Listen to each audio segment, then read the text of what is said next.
Gente bonita, bienvenidas, bienvenidos, bienvenides a Cojámonos Cariño. Yo soy Andrea Ríos Sexo, activista del placer sáfico y directora de vinculación de ella México.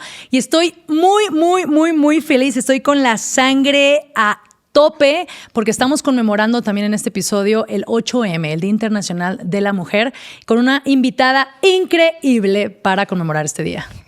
Y yo soy Juan Antonio Rodríguez Higuera, yo soy médico, educador y terapeuta sexual y estamos muy contentos porque tenemos a Paulina Millán de invitada. Paulina Millán, ella es comunicóloga en la sexualidad, ella es sexóloga, es investigadora y directora del IMESEX, del Instituto Mexicano de Sexología, y pues bueno, también es la fundadora es, ¿no? Del sí. Programa Sexópolis que educa a todo Latinoamérica. O sea, una chingona tenemos aquí. Bienvenida y mil gracias por aceptar la invitación, Por fin, Paulina. me invitaste. Por fin, Juan. Sí, la verdad. Fin, sí, la neta. Tanto que rogué. Ay, mentira. Yo le rogué a ella. Pero bueno, qué bueno que estás aquí. Muchas gracias por la invitación. Sí, sobre todo para hablar de un tema que tiene, en mi opinión, tiene mucho que ver con esto del 8M y las mujeres. O sea, creo que ustedes saben que la sexología, pues mucho se habla de las cosas que han investigado los hombres, que es muy importante también, o en pareja a lo mejor como Masters y Johnson, pero la verdad es que ahora, sobre todo las mujeres, han contribuido muchísimo a un tema que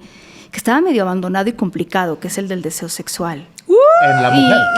En general. O sea, sí, claro, muchas de estas investigaciones, y ahorita vamos a hablar de qué exactamente, se hicieron en mujeres y ayudaron a muchas mujeres, pero la verdad es que lo que estas mujeres han hecho ya se quedó como algo importantísimo en sexología. Sí, claro. Ya no se puede hablar del deseo, de la respuesta sexual sin hablar de la contribución de estas mujeres. Sin Entonces mencionarlas. estoy feliz. Y nos queda muy bien en el 8M, porque sin duda, si no se hablaba de sexología en muchos años y que hoy esté basado tanto en estas 4 autoras y que hoy retomemos el tema de deseo como uno de los más importantes también en educación sexual, me parece importantísimo y qué mejor que hablemos de algo tan rico y tan importante que en conmemoración del 8M. Muchas gracias por estar acá. No, yo feliz. Además es un tema que me gusta mucho porque creo que es donde hay más mitos. No creo que se hable tanto y de repente cuando toco otros temas la gente pregunta sobre ese tema y yo quisiera como desarrollarlo porque sé que es tan importante, pero por eso les insistí que pues los obligué a hacer. Prácticamente no, de eso no. De esto. Paulina, somos tuyos, chiquita. Sí. No, pero miran, sí, creo que el deseo sexual, a ver, como de las preguntas más frecuentes que me hacen, ¿cuál será? A lo mejor, ¿por qué mi deseo sexual cambió? ¿Por qué ya no tengo deseo? ¿Qué le pasa al deseo? Porque a veces sí y a veces no. O mi pareja ya no tiene deseo. No sé, como que ya no nos encontramos en eso. Y creo que mucho tiene que ver con, bueno, varias cosas, pero la primera es la definición que tenemos del deseo. Exacto, es lo que te iba a decir. ¿Qué es el deseo? Ok, te voy a decir primero cómo se un poco clasificaba antes de que llegara, por ejemplo, alguien del quien vamos a hablar que se llama Rosemary Bason. Y era como esta idea que seguramente la gente que escucha sabe, o sea, esta parte de, esto es el deseo como del hambre peligrosa, ¿no? Del impulso de quiero quitarte peligrosa. La ropa, de cuando conoces a alguien. Y sí, entonces era como esta respuesta, este deseo orientado hacia algo. O sea, no estoy dando la respuesta de diccionario y hay varias como definiciones, pero lo importante aquí es que se veía como esto, ¿no? Como este impulso, y la verdad es que ahora no es que no digamos que eso ocurre, pero ya hay más contextos y ahorita después te voy a decir exactamente cómo podríamos definirlo. Pero creo que muchas personas ven el deseo sexual así. Entonces piensan en cuanto conocen a alguien y dicen, no, es que esa persona me gustaba mucho y ya no aguantaba las ganas de llegar y no nos veíamos y cualquier hora, aunque llegara súper cansada.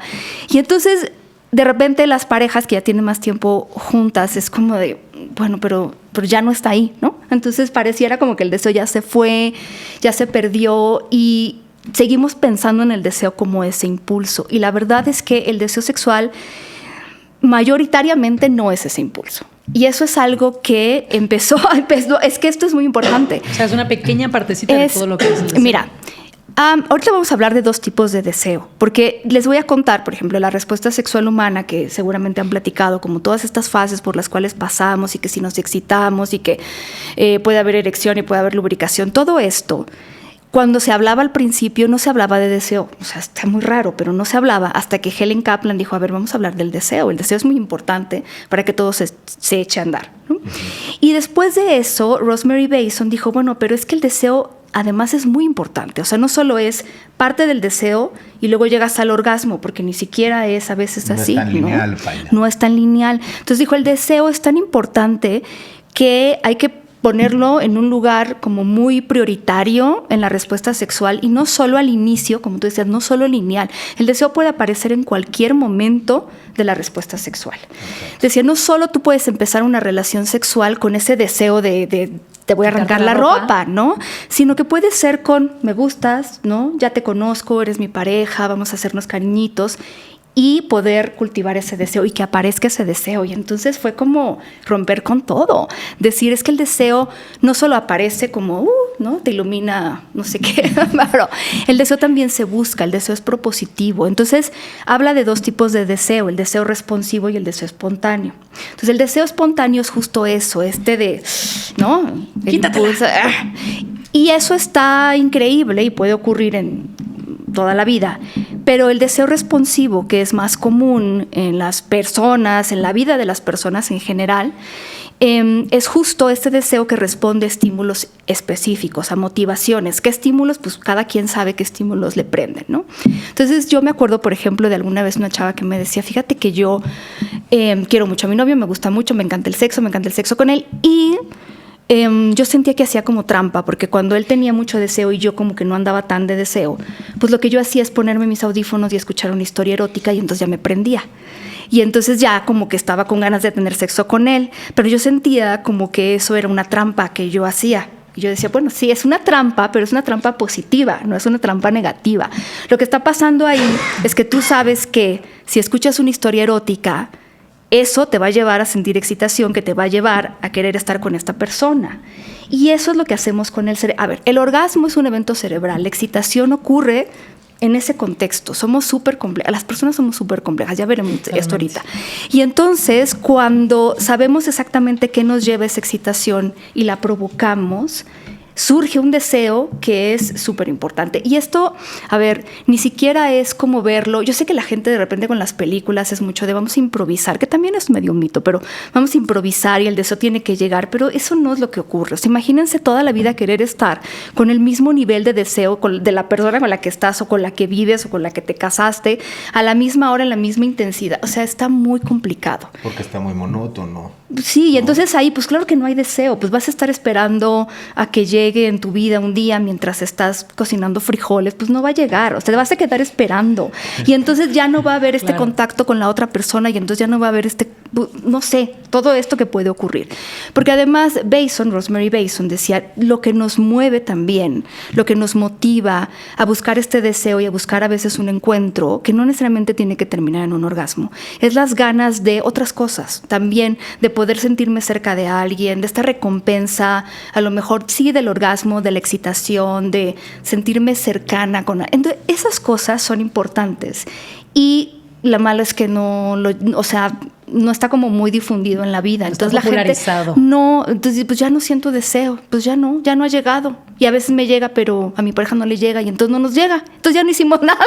Entonces ya no somos felices, ¿no? Ya no somos felices. Y eso, fíjense, hay una autora, otra de las que me ha gustado mucho, que habla de mindful sex. Algún día hablaremos de mindful sex, porque en esta vida en la que estamos con el tránsito y el sarampión, la verdad es que de repente es tan importante poder vivir en el momento y en el mindfulness. Pero Lori Brotto habla de mindful sex y ella dice cómo es importante ver el deseo como la respuesta a algo.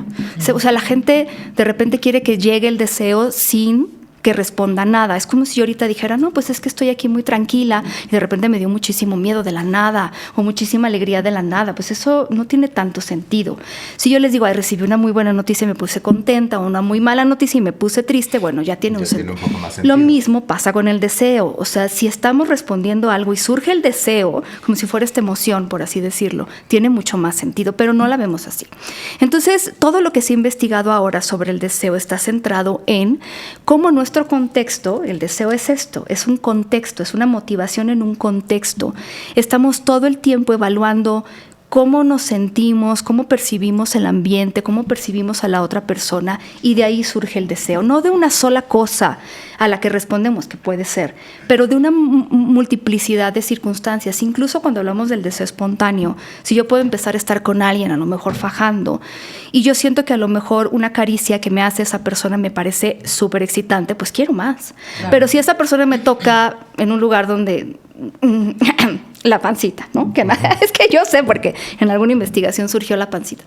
Y las nalgas en los hombres, no sé por qué. Hay mucho trabajo que hacer. No les gusta, les quita la excitación. A los hombres heterosexuales. Exacto. No, porque sí. uno... A ver, sí, pero limosna. A lo que hay que corregir es eso. Es por eso que lo menciono. Los hombres heterosexuales con la que les está pasando. Bueno, y entonces, justo ahí esa caricia no me está gustando. ¿No? Esa caricia está provocando como lo opuesto. Entonces, o le quito la mano o le digo... Entonces, todo el tiempo estamos evaluando y eso también incrementa nuestra excitación. No solo es las cosas que nos gustan. Y todo lo que entra ahí es súper complejo. A ver, muchas personas, yo ahorita les digo, a ver, hagan una lista de las cosas que les excitan, ¿no? Entonces van a poner... Es muy larga. Luego la gente tiene como muchas cosas. Y luego les dices, ¿qué cosas obstaculizan tu deseo? No es tan larga. A veces es como... Pueden decir, no sé, las interrupciones o que la otra persona no esté bañada. Dicen mucho eso. No sé. No, a ver, ¿a ti te gusta que estén bañados?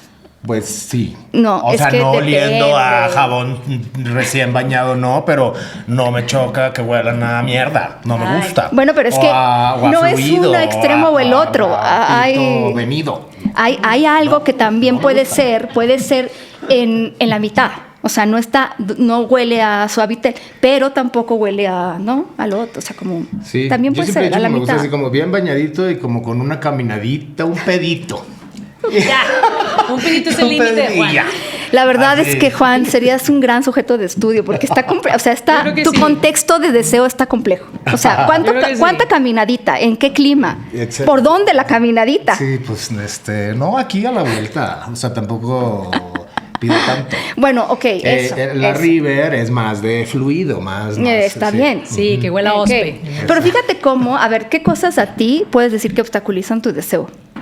O sea, que huela más caminado. La suciedad la obstaculiza.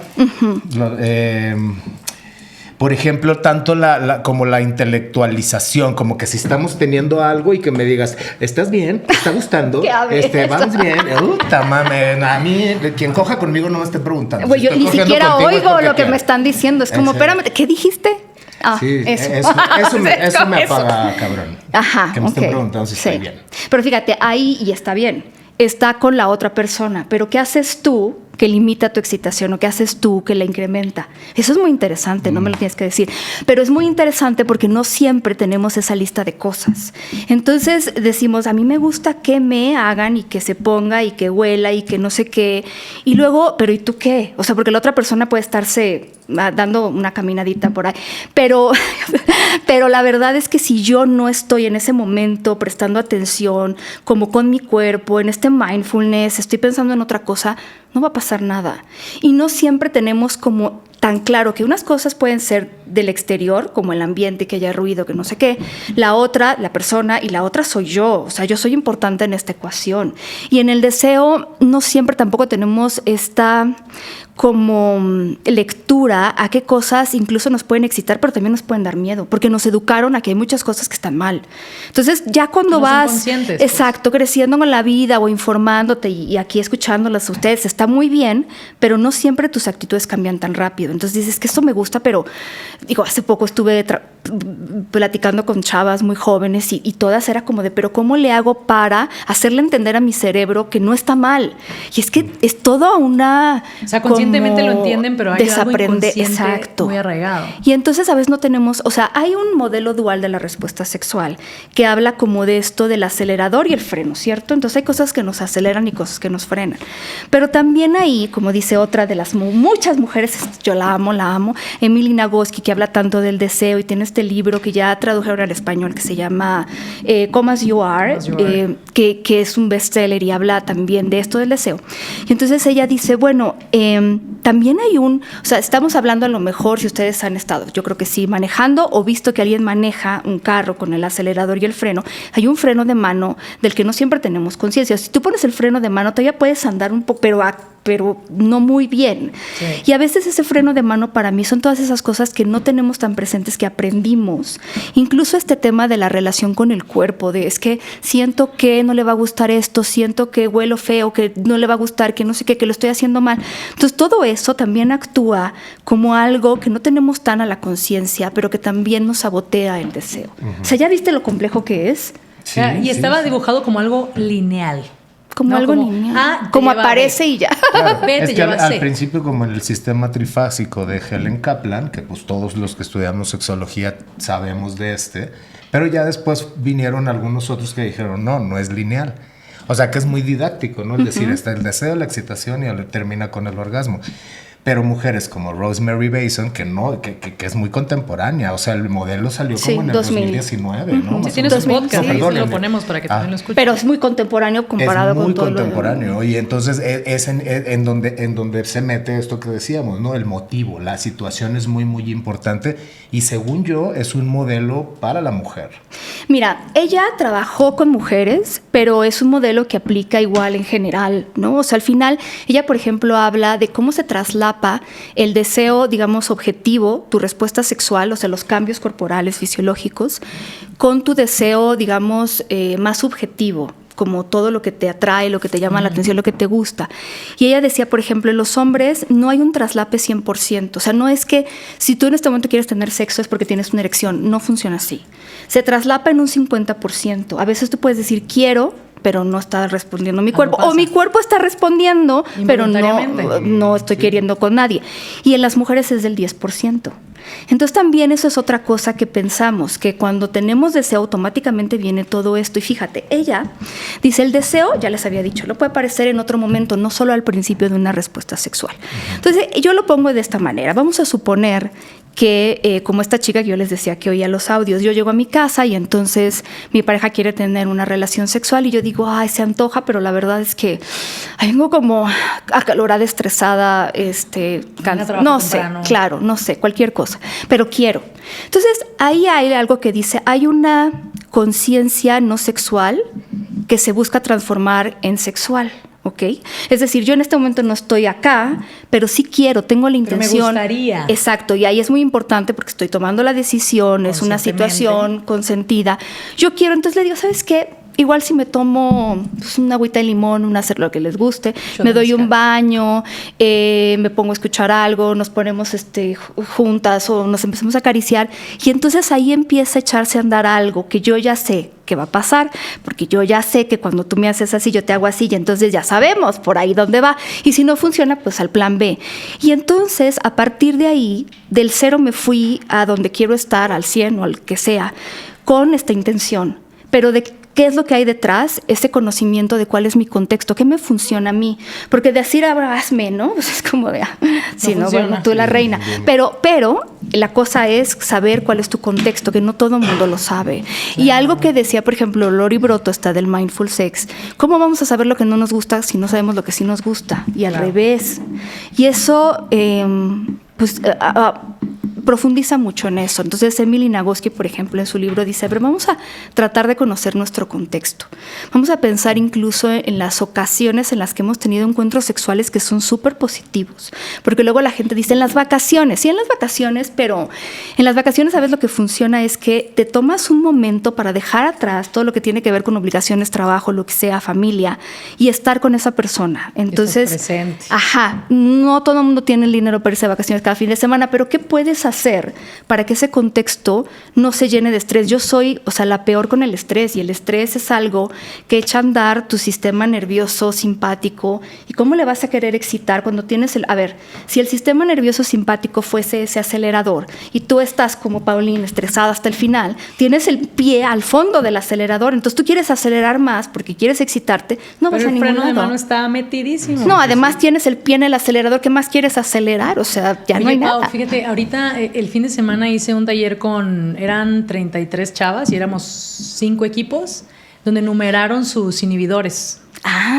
Todas hicieron sus inhibidores en equipo, votaron por los top 3 y entre top 3 sacamos los del promedio del Claro. salón. El estrés fue el tercero. Es que El estrés fue el tercero. yo sé, y ahora que me toca preguntarle, y esto también me tocó con hombres y mujeres, cuáles eran los principales obstáculos para su satisfacción sexual. El primer lugar fue el estrés, la ansiedad, como la falta de tiempo, la carga de trabajo, y entonces ya... O sea, si no es que no nos importe el orgasmo, ¿no? Pero ¿cómo vas a llegar al orgasmo si no puedes ni llegar a estar consciente mientras están tocando? ¿No es cierto? ¿Qué está pasando? Y entonces estos estresores se vuelven complicados, y hay gente que lo que necesita justo es sacar el pie del acelerador para liberar tu sistema nervioso simpático, Claro. y que puedas reaccionar a otros estímulos, relajarte, y eso es complicado. Muy Algo que complicado. dice Emily Nagoski es cómo funciona tu cerebro cuando estás en un nivel de estrés muy alto ante estímulos que de otra manera te serían muy agradables, ¿no? O sea, ustedes piensen cuando están en una situación de se te acaba de perder un papel importantísimo, tienes que mandar no sé, algo se te cayó, algo está pasando, y entonces llega alguien que te gusta mucho, tu pareja o lo que sea, y te hace, no, en ese momento quieres... No estás viendo, ¿no? Estás Porque en preocupado otro porque se te perdió el momento papel. eso sería muy lindo, pero en Claro. ese momento tu cerebro interpreta todos los estímulos como una amenaza. Entonces, Todo. un mismo estímulo puede en un contexto ser muy bueno, en otro contexto ser muy malo y arruinarte todo. Sí. Oye, y lo importante que es, porque vivimos socialmente, no estamos conscientes de lo estresados que estamos a veces. O sea, es un estrés que a veces ni está tan normalizado que este trabajo de mindful sex que dices, no solamente es sex, mindfulness, ¿no? Se vuelve tan importante para hacernos Comer, conscientes. bañarte, lavarte los dientes, todo. ¿qué O sea, tal? bajar esos niveles de cortisona. Y entonces por eso muchas personas dicen, es que ya no me excita lo que me excita antes, ¿no? Ya no tengo Pues no hay límites. espacio para que te pase nada. No ¿no? tienes espacio, no tienes cabeza para que eso pueda suceder. Por más buen amante o por más juguete que tengas o por más velitas que prendas, no va a suceder. No va a suceder. ¿No? Y todas estas cuestiones que además nos alimentamos, como las expectativas sociales, las inseguridades. Y yo alguna vez platicaba contigo, y esto sí es muy... Algo que le pasó a una mujer que compartió, me acuerdo que en TikTok, me quedé así como entre traumada y dije, ¿qué está pasando? Pero ella hablaba de cómo odiaba que... O sea, y lo preguntó como, oigan, chicas, ¿a ustedes les pasa que cuando su pareja, hombre, para los hombres heterosexuales, de que vamos a, se acerca o les toca o no sé qué, como que de alguna manera ya tienen ustedes que tener sexo, o sea, como si estuvieras firmando un contrato que te obligara a... Y entonces la cantidad de mujeres que se sentían identificadas con eso, y una decía, ya sé por qué odio que mi novio me toque la pierna, o sea, porque lo que está tratando de decirme con ese toqueteo, ¿no? Es, quiero que se cumpla este deseo que tengo de tener relaciones sexuales en los próximos 5 a 10 minutos. Te la quiero meter. La Básicamente, expectativa, no hay expectativas. otro contacto físico en otro momento, y entonces eso es otra cosa de las que habla Rosemary Bason, cómo la excitación de la pareja o esta situación de sentir que tienes que cumplirle, hombres y mujeres, también es un obstáculo, es un inhibidor, porque entonces tú no te sientes así, pero sientes que tienes que cumplir, y ahí no está siendo tan consentido el asunto, ¿no? Es como más una obligación, está feo. Y ahí hablamos de un tema de comunicación, de vulnerabilidad, de qué tanto se están comunicando. O sea, nos vamos más hacia atrás, porque regularmente cuando no hay el acto sexual, todo lo que puede haber de fondo para llegar Ya a no me eso. quieres, me estás pintando el cuerno, ¿verdad? Hay otra persona, ¿verdad? Por favor, eso es horrible. Yo me acuerdo de alguna vez que le pregunté a un grupo de hombres sobre sus miedos. No me esperé que me dijeran que mi pareja quiera tener sexo y yo no. O sea, porque rechazar a mi pareja va a ser eso, ¿no? Que piense que ya no ¿Te me dijeron gusta. que- Sí, te dijeron eso? fue horrible. ¿Ese fue O su sea, me principal traumé. miedo? Sí, Wow. me traumé. Digo, probablemente que eran todas personas con pareja y tal, pero ¿qué onda? Pues es esta carga de hombre de que siempre por ser hombre tienes que estar dispuesto y es un valor. Entonces si no tienes Disponible. ganas, te Menos, resta valor sí, como claro, hombre claro. y es pinche machismo. Yo tenía esta pregunta que hablaste cómo el contexto era importante y cómo ojalá, bueno, no dijiste ojalá, pero sería muy cansado mantener estos niveles de deseo siempre. ¿Cómo influye, y me parece importante que lo hablemos, estas etapas de las relaciones, ¿no? Esta limeranza, este enculamiento? Claro. ¿Y qué tan natural es que eso deje de suceder? Porque a mí llegan muchas mujeres diciéndome con ese miedo, ¿no? De entrar en la rutina, con ese miedo de que ya no suceda, con ese miedo de que ya no sea Qué horror. algo tan mágico. O sea, estoy viviendo algo mágico, pero mi miedo es que ya no sea mágico en algún momento. Que la magia dure para siempre, pues. Claro. Es que mira, hay varias cosas. Sí hay etapas que atravesamos y que naturalmente van cambiando. Todas tienen ventajas y desventajas. También cuando estás en el enamoramiento con alguien, usualmente no conoces tanto a esa persona. A lo mejor dicen, bueno, sí la conozco, pero no has pasado como muchas de las cosas que a lo mejor fortalecen una relación. De todo, de pareja, familiar, de amistad, como a lo mejor atravesar por un problema, tener a alguien que te esté apoyando, todas estas cosas. Entonces, cuando alguien te conoce, también el sexo para muchas personas se vuelve súper excitante porque ya sabe qué hay ahí, ¿no? Justo hablaba el otro día con un hombre que decía esto, ¿no? Mi esposo y ya nos conocemos y entonces sabe cuando estoy cansado y a lo mejor no tengo energía para tener sexo, pero entonces me hace piojito y me siento muy bien. O sea, hay cosas y cosas. Pero claro. También creo que yo alguna vez leí sobre este mito de la espontaneidad y me quedé así como sin mandíbula, fíjate. Alguien decía que justo en terapia hablaba con los pacientes, las pacientes sobre esto, porque le decían, bueno, pero es que cuando empezábamos a estar, pues todo era así como muy mal. Y entonces les pregunta, a ver, cuéntame, por ejemplo, de esta cita que tuviste, la primera cita quizá, o la primera cita en la que hubo sexo. Y entonces empieza, no, bueno, pues entonces nos hablamos el lunes y quedamos de vernos el viernes y escogimos una película. Y entonces yo el miércoles le pedí a mi hermana prestado un vestido y luego el jueves fui de compras por un perfume que yo dije, ¡ah, está increíble! Y entonces le dice, a ver, ¿eso fue espontáneo o tuviste 5 días? 5 días para prepararlo. O sea, ¿qué tan espontáneo fue? Porque no lo fue. Estuviste 5 días pensando en el perfume, en el vestido, en la cita, en cómo gusta. Entonces, realmente fue espontáneo, pero tenemos este mito de que entonces era espontáneo. No era espontáneo. O sea, te días más tiempo de no ver a la persona y entonces de anticipar, pero ¿qué tan espontáneo era? O sea, también hay que quitarnos un poco esta idea de que es que todo es maravilloso. No. O sea, yo tenía, a lo mejor ahorita ya no tengo tiempo los viernes, pero esa vez pedí permiso en el trabajo para salir el viernes temprano, para poder ir a ver a esta persona. Entonces, yo creo que también hay otras cosas que están actuando. No solo es este tema de la magia, pero ahí es donde hay más problemas, porque ¿cómo le haces para poder darle este tiempo? Y ahí, por ejemplo, Esther Perel, que nos encanta, que la amamos, y ella habla que yo creo que a lo mejor lo han platicado, pero habla de que el sexo es un lugar dentro de ti misma al que vas con otra persona. Está muy fuerte. O sea, ya no es le haces a alguien algo, sino vas dentro de ti. ¿Puedes volver a repetir esa definición? Sí, el sexo es un lugar dentro de ti al que vas acompañada de otra persona. O sea, eso está pero hermoso. vamos a algún lugar y a dónde vamos. Pero ella decía cómo, y escribió todo un libro al respecto del deseo en las relaciones a largo plazo y hablaba del espacio, de cómo el deseo necesita espacio. O sea, no estar encima de ti, te necesito. ¿Ya estás grabando programa? ¿Estás en el programa, verdad? Mándame mensaje. Te voy a pedir que te vayas al baño. O sea, eso no es excitante. Perdón, pero no es. O sea, una cosa es que yo te diga, te necesito. Pero otra cosa es que sea que si no me hablas me estoy muriendo, ¿no? O sea, que es más importante que yo. Eso no. Y entonces tampoco estar tan separadas que entonces ya no te veo, ¿no? Siempre digo, es como este pequeño que yo puedo a lo mejor ponérmelo aquí, no veo nada, pero si me lo llevo a otra habitación tampoco veo. ¿Qué es lo que necesita el deseo? La sana distancia. Ya hablaba de la sana distancia antes de la pandemia, ¿eh?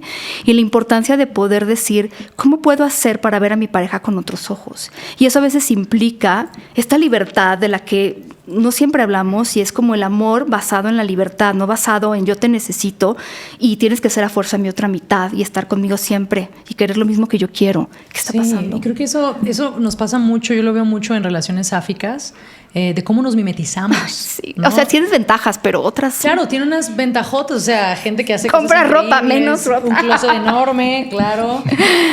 Pero sí llegan a ver... A mí me encanta esta definición de límites. Yo pongo un límite de acuerdo al espacio que yo necesito para amarnos. ¿Okay? Claro. Lo que yo necesito. Entonces, para amarme a mí. Para amarme a mí primero. Y cómo en las relaciones sáficas se da mucho esta codependencia y que muchísimas veces termina en ser violencia emocional. Claro. Por ese miedo a esta distancia. Y me encanta esta definición que tú das, porque el fuego necesita oxígeno. Si tú no le quitas oxígeno al fuego, se apaga. Y no solamente se apaga el tema de seguir cogiendo y tener una vida sexual rica en la pareja o en la trieja, sino también la parte de admiración, la parte de verte como algo hermoso, afortunada de tener, esa parte de darnos por sentado, como también se vuelve algo que nos hace muy mal. Claro. Entonces, ¿Cómo invitamos a estas parejas a que vayan dando esta sana distancia? ¿No? ¿Cuáles son esos pasitos cuando han sido muéganos 2, 3, 4, 5 años de relación? Da muchísimo miedo. Claro, pero digamos que la alternativa es justo esto que decías, que se apague para siempre el fuego, porque lo sofocas. O sea, esa es la mejor manera de perder a alguien. Yo que me gusta tanto hablar de celos, les digo, es que justo las personas que son celosas luego lo que quieren es como, ¿sabes? Tener, ¿no?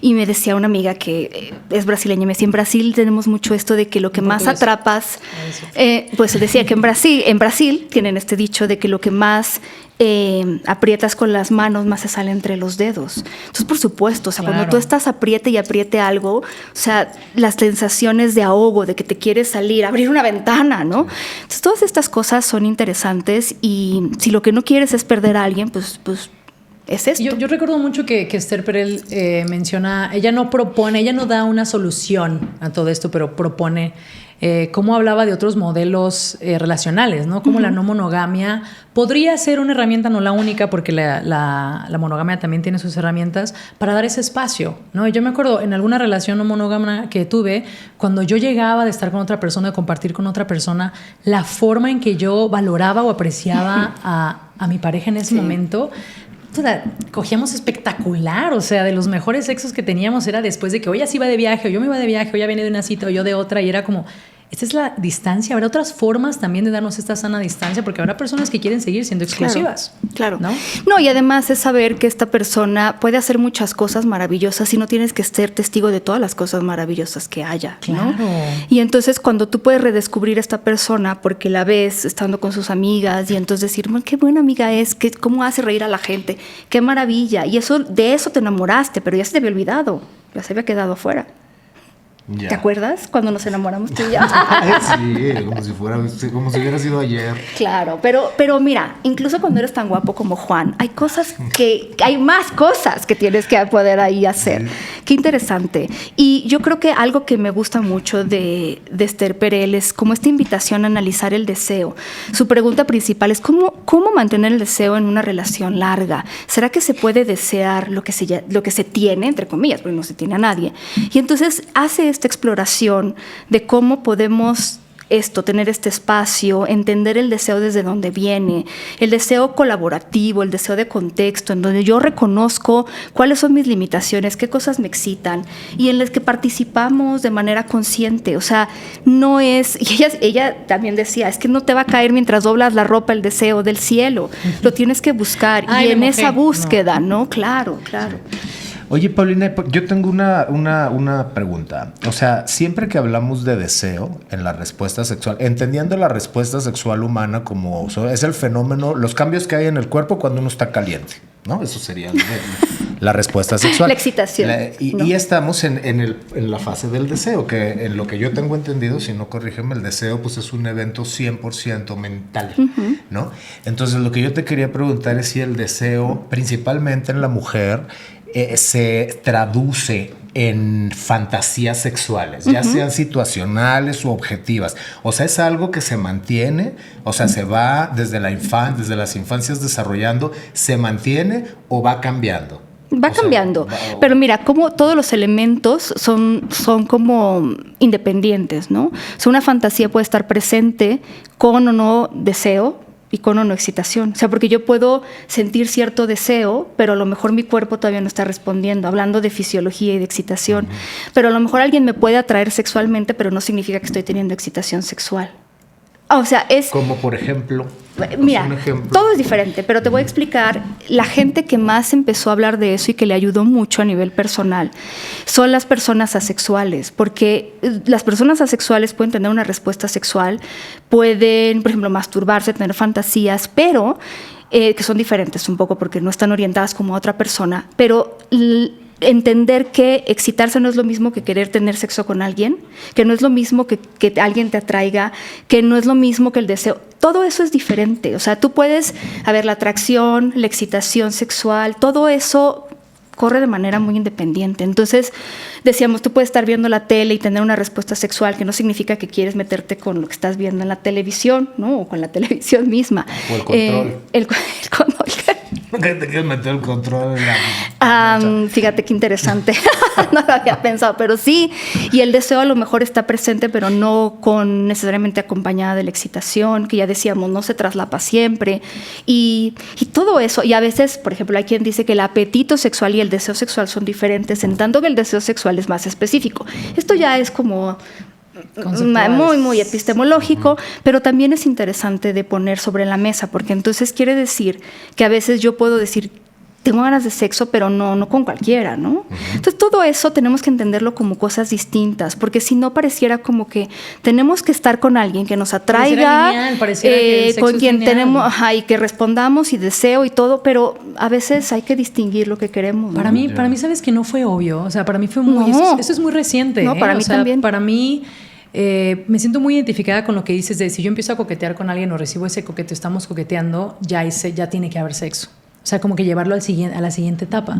Y entonces como que el de construir que la forma de intimidad y de conexión que Andrea quería no era solamente sexual y que también habían razones emocionales, también habían razones de diversión, también habían razones de soledad. O sea, todas las razones por las cuales una persona puede vincularse me ayudó a decir, con esta persona no quiero sexo, me siento muy bien cuchareándola. O ¿no? platicando. O platicándola. Entonces, pero es que a veces eso es personal, le daba tanta importancia o tanto peso solo al sexo, que es algo que las personas demisexuales y asexuales han hecho muy bien. El sexo no es lo más importante. ¿Qué otras formas de vincularte hay? Entonces, mi deseo siempre tiene que terminar en sexo con alguien. Y es como... ¿no? Y luego con las mujeres es el siguiente paso, ¿no? Tienes que amar a esa persona, te tiene que gustar. Por favor, no te rías, es verdad. Estos son todos ejemplos reales. Eso puede ser, esto podremos investigarlo, Pau. O sea, ¿qué tanto de estas, de las mujeres de las sáficas realmente es un quiero coger o quiero vincularme, quiero sentirme querida, quiero sentirme útil? No sé, las razones por las cuales podamos coger, o realmente quiero hacer un proyecto de vida contigo. O sea, ¿cuántas mujeres habrán allá afuera? Hombres también, personas de la diversidad, que realmente no tenemos esa parte consciente, que ese deseo no es sinónimo de que noviazgo, claro. No es sinónimo de coger, no es sinónimo de mudanza a los 2 días, no es sinónimo de tantas cosas, ¿no? Claro. Y que los hombres homosexuales también puedan decir, no quiero coger, quiero solo que nos quedemos aquí abrazados, sentirse con ese derecho. Que eso también decir, está fuerte, porque toda esta enseñanza del sexo, el sexo. Sí. Siento que en el hombre está como mucho más predestinado a que a huevo tiene que terminar. Imagínate que llega alguien y dice, ¿y si solo nos escucharíamos? No. A mí me gusta. No, tú sí, y tus amistades. Pero allá afuera la gente va a decir, bueno, ¿qué está pasando? ¿A qué vine? ¿A qué vine? No. Es una muy bonita invitación a cuestionarnos por qué cogemos. Cogemos porque tenemos ganas de meterla, de que nos la coman, de chuparla, lo que sea. O realmente quisiéramos ir unos matices hacia atrás. No, yo recuerdo que yo tuve un amigo que decía a mí, no me gusta quedarme en la parte del sexo oral. Y yo decía, pero si ya estás ahí, ya vas. ¿No? Ahí es donde me siento cómodo. Entonces, como respetar esos matices emocionales, sexuales, es tan importante que invitaría mucho a la gente que nos escucha a cuestionarse por qué me estoy vinculando sexualmente. ¿Dónde se siente cómodo con esta persona? Porque cada persona nos ocasiona cosas tan diferentes. Claro. Alguna vez que platicaba sobre la sociosexualidad, como de separar esto del amor y el sexo, me topaba con testimonios así de que, wow, ¿no? De gente que decía, bueno, pero yo no uso el sexo para demostrar amorle a mi pareja. O sea, el sexo tienes sexo cuando tienes deseo, ganas, no cuando amas a alguien, ¿no? Y entonces ahí empecé a decir, bueno, es que todo mundo tiene una referencia diferente. O sea, para algunas personas el sexo es una manera de demostrar amor, de comunicar algo, que cada quien. Pero la otra persona puede no estar en eso mismo o estar comunicando otra cosa diferente o no entender tu comunicación. Entonces ya me quedé sin dormir un rato, pero la verdad es esa, no todas las personas usan el sexo para comunicar lo mismo. Para el mismo objetivo, exactamente. Yo tengo otra pregunta, porque por ejemplo, pues tú sabes, ¿no? Yo tengo ya más de 20 años dando terapia sexual y casi a todos y todas las pacientes de repente les digo cuando hay problemas de deseo y esto, ¿no? Pues a ver, vamos a tratar de analizar tu deseo, ¿no? O sea, les dejo la tarea de su lista de fantasías sexuales. Y como bien dijiste hace ratito, hay mujeres que llegan pero con un pergamino, ¿no? Pero hay mujeres que llegan en blanco, que dicen es que Yo no sé qué deseo. Yo te voy a decir qué es lo que yo hago. O sea, y basándome mucho de algo que hizo Emily Nagoski, es piensa en una experiencia sexual positiva, o si quieres en 2 o 3. Piensa en todos los elementos que estaban presentes. Y más que fantasías, háblame de lo que estaba ahí. Yo les hago un checklist. ¿Cómo te sentías con tu cuerpo? ¿Cómo percibías que se sentía esa persona con respecto a ti? O sea, ¿le veías ganas? ¿Le veías como motivación? ¿Cómo estaba la dinámica de poder, que también está fuerte? También. ¿Cómo te sentías tú de salud? ¿Cómo estaba tu estrés? ¿Qué elementos estaban presentes? ¿Qué hizo que esas experiencias sexuales fueran positivas, ¿no? Y entonces ahí te das cuenta que no tenía que ver tanto que estuvieran de vacaciones, bueno, a lo mejor sí, pero más que te sentiste respetada o que en ese momento no estabas estresada, como hemos hablado. Y entonces cuando tienes tú una radiografía de qué elementos te funcionan o te han funcionado en el pasado, si un día de repente te va mal, dices, bueno, a ver, de esto, ¿qué es lo que no está presente? Y entonces descubres que a lo mejor estás muy estresada y cuando tienes experiencias sexuales positivas, no estás. Entonces eso a veces sirve mucho irte como al pasado, de lo que ya pasó, o sea, de lo que ya viviste, de lo que consideraste positivo, de lo que te excitó, del momento en el que te sentiste bien. Y ojo, por supuesto, no siempre tiene que haber un orgasmo, ¿no? A veces solamente es que el sexo oral estuvo maravilloso y entonces dices, mira, para ti el sexo oral puede ser algo interesante, importante. Entonces todo eso que a veces sí estamos leyendo, pero no lo traemos tan a la conciencia. A lo mejor la otra persona estaba pues de un humor no tan agradable y dice, bueno, pues lo dejamos pasar, pero eso a lo mejor fue algo que cambió por completo tu relación en ese momento, ¿no? Paulina Millán, estamos ya con el tiempo.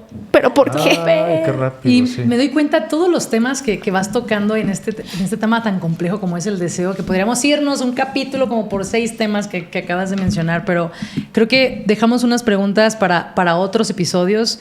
Yo te prometo que no va a ser la última vez que Muchas vas a estar gracias. aquí, Juan. Yo Sí. te lo prometo. No, yo también. Pero me parece demasiado nutritivo las preguntas con las que nos dejas a nosotros, a las personas que nos están escuchando, para tener más autonomía, para conocernos más y para darle valor a lo que necesitamos para poder disfrutarnos, ¿no? Entonces, te agradezco muchísimo. Yo te invitaría a que, sabiendo que no es la última vez que vamos a hablar, ¿con qué mensaje quisieras que nos fuéramos? O sea, Sí. ¿qué rescatas para una persona que está escuchando por primera vez y que está diciendo, bueno, es que yo no estoy tan ¿Qué onda? segura, nunca he hecho esta lista, o la tengo clara, pero ha cambiado, mi pareja y yo tenemos 10 años y toda la Mira, diversidad yo creo que lo que diría es que lo que complejiza el deseo tiene que ver con que no es como una plantilla que le va a todo mundo. Es un descubrimiento del propio contexto, de los propios miedos, de las limitaciones, de los prejuicios. Pero es un trabajo que vale mucho la pena. Entonces, no se parece a nadie, ¿no? No hay una medida de tantos deseos, de tantas veces, de tanto tiempo. Es descubrir con qué te sientes cómoda, con qué cosas no y cómo las podrías trabajar, qué te gustaría. Y entonces en esa tarea ya vas ganando puntos y ya vas ganando, estás haciendo mucho por ti, ¿no? Y tu vida sexual. Me hubiera encantado escuchar esto hace 10 años. O sea, de niña o de adolescente. no, es que de verdad, cuando yo Sí. estaba empezando a tener relaciones sexuales, decía, es que esto no me excita, ¿por qué no me está excitando? Algo está mal conmigo. Y es como, Andrea, es que tú no conectas con eso. Exactamente. Y darle importancia a eso, sí es un trabajo importante. Entonces, Juan, ¿algo que tú quieras decir para cerrar? No, les agradezco muchísimo, Paulina, que estés aquí, pues que no sea la última vez, porque tú tienes muchas cosas que compartir padrísimas. Y pues gracias por estar en este programa en conmemoración del El 8 de 8M. mayo, claro. Entonces, muchas gracias. Y poniendo en alto necesidades tan importantes que merecemos, carajo, que los Sí. merecemos y nos vamos a apropiar. Entonces, gente, espero que hayan marchado. Gracias, Pau. ¿Cómo te encontramos en redes? Yo, bueno, estoy en el Instituto Mexicano de Sexología y todas sus redes es www.imesex.mx. Imesex.mx. Gente querida, gracias por escucharnos. Esto es Cojámonos Cariño, un podcast de Pride MX.